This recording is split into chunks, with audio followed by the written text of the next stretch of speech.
सो hey guys, आज का ये वीडियो एक नए जॉब नोटिफिकेशन के ऊपर रहेगा जो कि एडवर्टीज़मेंट आई है श्री माता वैष्णो देवी श्राइन बोर्ड की तरफ से।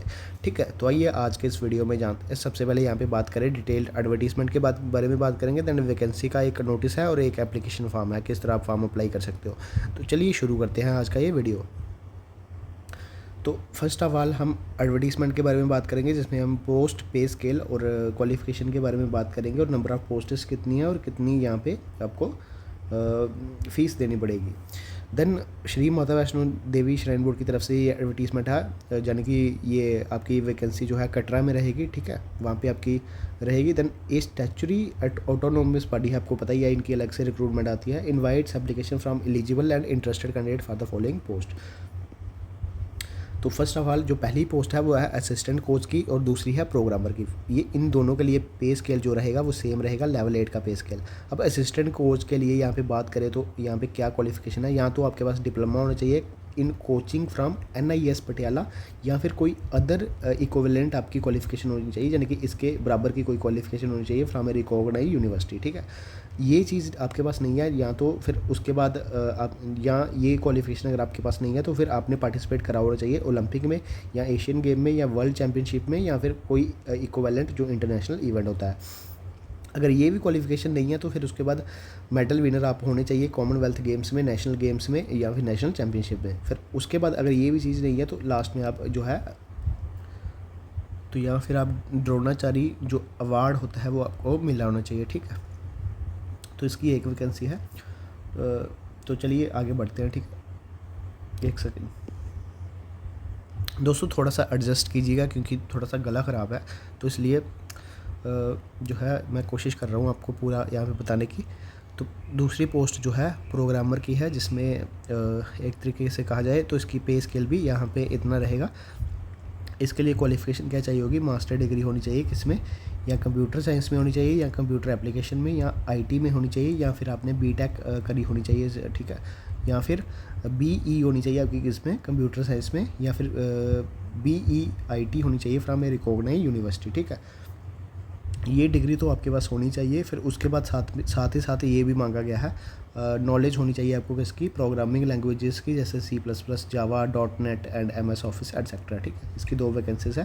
देन उसके बाद well acquainted with recent latest programming software and work, जो रिसेंट के सॉफ्टवेयर्स हैं। ठीक है, आपकी कमांड होनी चाहिए उसमें, आपको ये मतलब यूज़ करना आना चाहिए। देन 4th नंबर पे एटलीस्ट 2 ईयर्स का पोस्ट क्वालिफिकेशन एक्सपीरियंस आपका होना चाहिए इन कंप्यूटर हार्डवेयर एंड नेटवर्किंग में। दैट इज़ ये आपका लिखा गया है प्रोफिशिएंसी इन इंस्टॉलेशन या मेंटेनेंस। ठीक है, रूटर्स, हब्स, लैन, वाईफाई, ये सब नॉलेज आपके पास होनी चाहिए। चारों चीज़ें आपके लिए चाहिए होंगी। ठीक है, तो प्रोग्रामर के लिए 2 पोस्टें हैं इसकी। Then moving to the next, जो आपकी पोस्टें हैं जैसे junior sanitation supervisor, assistant sales executive, store keeper, receptionist, electrician और शेफ़। इसकी पे स्केल सभी का सेम रहेगा, लेवल 4 का। क्वालिफिकेशन अलग अलग है। जूनियर सैनिटेशन सुपरवाइज़र की बात करें तो ग्रेजुएशन आपकी होनी चाहिए, किसी में भी आपने कर रखी है तो लग जाएगा फॉर्म। विद डिप्लोमा होना चाहिए किसमें, सैनिटेशन में, वो आपका मांगा गया है। सैनिटेशन में डिप्लोमा नहीं है, या फिर आपका public health with 2 years relevant आपका एक्सपीरियंस होना चाहिए। जूनियर असिस्टेंट की बात करें तो ग्रेजुएशन तो आपकी मांगी गई है सिंपल, विद 1 ईयर डिप्लोमा आपके पास होना चाहिए किसका, कंप्यूटर एप्लीकेशन का, कोई भी रिकॉग्नाइज इंस्टीट्यूट से, या फिर आपके पास बैचलर्स इन कंप्यूटर्स होनी चाहिए। ठीक है, बैचलर डिग्री आपने कंप्यूटर में कर रखी है। ठीक है, फिर आपसे कंप्यूटर का डिप्लोमा नहीं मांगा जाएगा। उसके बाद जो है अगर आपके पास ये भी नहीं है तो आपने बैचलर कर रखी है IT में विद मिनिमम आपकी 50% मार्क्स है तो आप फॉर्म अप्लाई कर सकते हो। With the minimum typing speed जो है आपको क्वालिफाई करनी पड़ेगी 35 वर्ड्स पर मिनट की, एंड 3 साल का एक्सपीरियंस भी मांगा गया है रेलेवेंट फील्ड में, यानी कि जूनियर असिस्टेंट में। अब sales and executive service executive की, इसके लिए ग्रेजुएशन चाहिए होगी विद मिनिमम 3 साल का आपका प्रोफेशनल एक्सपीरियंस मांगा गया है किसमें, कैटरिंग सेल्स में, एंड सर्विस दी होनी चाहिए आपने 3 star, at least 3 star facility hotel में। आपके पास ये चीज़ नहीं है तो आप restaurant registered with government department में, यहाँ पे आपने जो है सर्विस दी होनी चाहिए। ठीक है, स्टोर कीपर की बात करें, ग्रेजुएशन आपकी होनी चाहिए किसमें, साइंस में। एक वैकेंसी भी मैं बता देता हूँ, जूनियर सैनिटेशन सुपरवाइजर की 4 वैकेंसी है, जूनियर असिस्टेंट की 8 vacancy, sales and executive service की 11 वैकेंसी।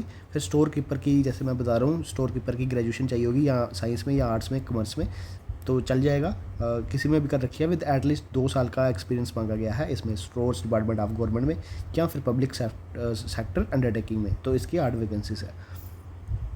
रिसेप्शनिस्ट की बात करें तो यहाँ पे सीनियर, ठीक है, सीनियर की है, ग्रेजुएशन होनी चाहिए विद 2 ईयर्स का एक्सपीरियंस मांगा गया है with good personality ability to speak English की एबिलिटी मांगी गई है यहाँ पे, और ग्रेजुएशन विद 2 ईयर्स एक्सपीरियंस यहाँ पे मांगा गया है, ठीक है।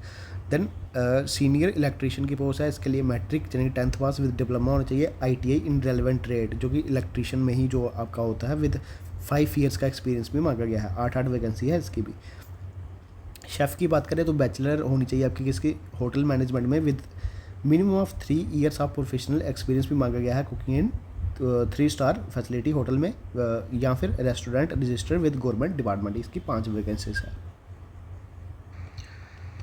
तो देन उसके बाद कुकिंग असिस्टेंट ग्रेड 2 की वैकेंसी है, जिसमें matric with 3 years relevant experience मांगा गया है, 10th plus experience, 10 vacancies. Then sales and service assistant grade 2 की वैकेंसी है, जिसकी मैट्रिक विद 3 ईयर्स का एक्सपीरियंस मांगा गया है। और लास्ट में इन्फोर्समेंट एंड सिक्योरिटी गार्ड की वैकेंसी है, जिसमें आपकी 30 वैकेंसी है। इसमें क्या हुआ, 10th पास आपकी चाहिए होगी, एक्स सर्विस मैन आप होने चाहिए, ठीक है। गुड रिकॉर्ड आपका होना चाहिए किसमें, आर्मी नेवी एयरफोर्स में, with minimum of 15 years of service आपकी होनी चाहिए, ठीक है, जो भी आर्मी नेवी एयरफोर्स से रिटायर आए हैं। देन अग्निवीर्स के लिए भी है, Agniveers with 4 years of continue service जो है आपकी यहाँ पे होनी चाहिए, तो आप फॉर्म को अप्लाई कर सकते हैं। और फॉर्म की फ़ीस सभी के लिए सेम है, 200 रुपीज़। चलिए कुछ आगे बढ़ते हैं डॉक्यूमेंट्स के बारे में। तो एज लिमिट दे सकते हैं, no appointed unless attach, 18 year से लेके और 40 ईयर्स के बीच में आपकी एज लिमिट रहेगी। बस एक्स सर्विसमैन की जो एज है वो अप टू 45 यहाँ पे रखी गई है। Appointment shall be on term employment basis initially a period of 1 year which may be further extended subjected to satisfactory performance extend. तो आपका ये टर्म एम्प्लॉयमेंट रहेगी, यानी कि एक तरीके से कहा जाए तो कॉन्ट्रेक्चुअल बेसिस ही रहेगी।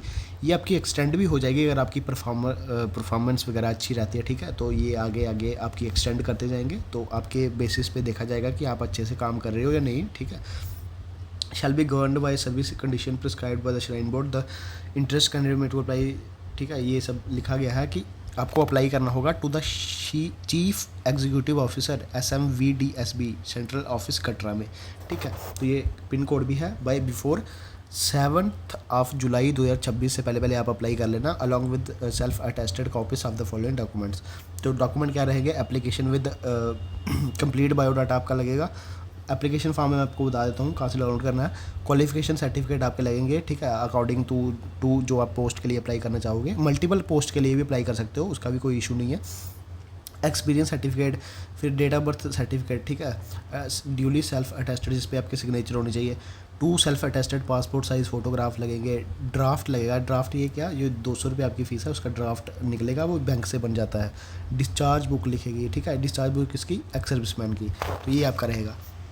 देन उसके बाद बात करें, अब फॉर्म आपके ऑफलाइन लगेंगे। ऑफलाइन फॉर्म लगेंगे, किस तरह आपको लगाना है, या तो आप सीधा फॉर्म वगैरह निकलवा के सब कुछ निकलवा के ड्राफ्ट वगैरह बना के सीधे, ड्राफ्ट किसका बनाना है, फेवर किया होना चाहिए FA chief account officer SMVDSB, ठीक है। वो बैंक से आप जाओगे, वो बता देंगे किसको फेवर करना है, कटरा, ये सब आपको वहाँ पे लिखना होगा। ड्राफ्ट जो आपको बनाओगे 200 रुपये वाला। फिर उसके बाद फॉर्म डिपॉजिट वगैरह कहाँ पे करवाना है, सेंट्रल ऑफिस SMVDSB कटरा, या फिर आप पोस्ट के थ्रू भी भेज सकते हो, वो आपकी चॉइस है। आप अगर दूर से हो तो पोस्ट के थ्रू भी भेज सकते हो, नहीं तो आप जो है जाके सबमिट करवा सकते हो, ठीक है। तो यहाँ पे ये ऑफिस का यहाँ पे एड्रेस लिखा गया है, ठीक है। बाकी यहाँ पे देख लेना, यहाँ पे पोस्टों के बारे में लिखा गया है कि इंक्रीज डिक्रीज भी हो सकती है, ठीक है। देन बाकी सभी जो अपडेट है वो आपको श्री माता वैष्णो देवी की जो वेबसाइट है ऑफिशियली ये वाली है, maavaishnodevi.org, वहाँ पे देखने को मिल जाएगी। जो भी रिटन टेस्ट, पर्सनल इंटरव्यू जो भी रहेगा, ये सब यहाँ पे होगा, ठीक है। अब यहाँ पे टाइम दिया गया है, टाइम मैंने आपको बताया दिया है, 7 जुलाई के पहले 2026 से पहले आप जो है फॉर्म को सबमिट करवा सकते हैं। तो चलिए अब मैं आपको बता देता हूँ फॉर्म कहाँ से लेना है। ये वाली वेबसाइट आप अपने गूगल में ओपन कर लेना, ये वाली। तो यहाँ पे एक रिक्रूटमेंट का आपको सेशन दिखेगा, तो इसको आप यहाँ पे क्लिक कर लेना। जैसे आप क्लिक करोगे एडवर्टीजमेंट आएगा, इसको क्लिक करेंगे तो ये वाला पेज ओपन हो जाएगा, ये वाला। तो यहाँ पे आपको ये पहले नंबर पे एडवर्टीजमेंट मिल जाएगा, फिर ये तीसरे नंबर पे आपको यहाँ पे ये फॉर्म भी मिल जाएगा। फॉर्म जो है यहाँ पे मैं दे देता हूँ। ये फॉर्म है जिसमें आपको फिल करना है फ़ोटोग्राफ वगैरह लगा के अपना नेम वगैरह, father name, address, date of birth, religion, email, mobile number, ठीक है, क्वालिफ़िकेशन वगैरह ये दिए, एक्सपीरियंस के बारे में दिया गया है, ड्राफ्ट नंबर आपको यहाँ पे लगाना है और सिग्नेचर आपके अपने करना है। ये सिंपल सा फॉर्म है, यहाँ से आप देख लेना, ठीक है। ये फॉर्म स्क्रीनशॉट भी ले सकते हो यहाँ से, देन यहाँ से स्क्रीनशॉट भी ले सकते हो, ठीक है, यहाँ से देख लेना। फिर उसके बाद एक दूसरा नोटिफिकेशन भी है, सेकंड वाला, ये भी दिखाता तो इसमें भी बस ये पे स्केल वगैरह यही लिखी गई है, वैकेंसीज दी गई है, टोटल कितनी वैकेंसीज है यहाँ पे देख सकते हैं कि असिस्टेंट कोच और पे स्केल लिखा गया है, 1 पोस्ट, 2 पोस्ट, फिर सुपरवाइज़र की 4 पोस्ट, जूनियर असिस्टेंट की 8 पोस्ट, सेल्स एग्जीक्यूटिव की 11 पोस्टें, स्टोर कीपर की 8, ये रिसेप्शनिस्ट, इलेक्ट्रिशियन, शेफ़ की 5, कुकिंग असिस्टेंट की 10, सेल्स एंड सर्विस असिस्टेंट की 10, then enforcement and security guard की 30 पोस्ट है। तो इसी तरह ये पूरा एडवर्टीज़मेंट था। और आपको वीडियो अच्छा लगा होगा तो चैनल को सब्सक्राइब कीजिएगा और इसी तरह के अपडेट्स पाने के लिए जो है आगे हमारे टेलीग्राम ग्रुप और व्हाट्सएप ग्रुप्स को ज्वाइन कर सकते हैं। वहाँ पे आपको सारे PDF देखने को मिल जाएंगे। धन्यवाद दोस्तों, ये था हमारा आज का वीडियो। बाकी आपके कोई क्वेश्चन है तो कमेंट बॉक्स में आप पूछ सकते हैं।